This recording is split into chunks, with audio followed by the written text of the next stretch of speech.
As of 4 a.m. ngayong araw, huling nakita ang kanyang sentro sa layong 245 kilometers silangan ng Borongan City, Eastern Samar. Taglay pa rin ang lakas ng hangin na 45 kilometers per hour near the center at pagbugso po na umaabot sa 55 kilometers per hour. Medyo bumilis ang kanyang pagkilos. Ngayon nga po ay 20 kilometers per hour na ang kanyang movement at ang kanyang direksyon ay west-southwestward pa rin o pakanluran, timog-kanluran.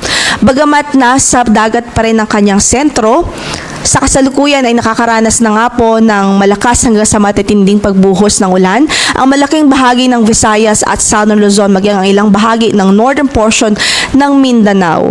Dahil nga po yan sa ating pag-aanalisa, itong si Bagyong Wilma, medyo sheared pa po siya. Ibig sabihin, disrupted pa ang kanyang vertical structure.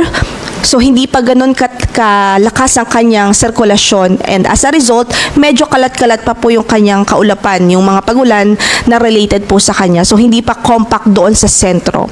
Kaya ngayon pa lang, actually, since yesterday ay nakaranas na po ng mga pag-ulan ng malaking bahagi ng Visayas at even yung mga Southern Luzon area at ang northern portion ng Mindanao.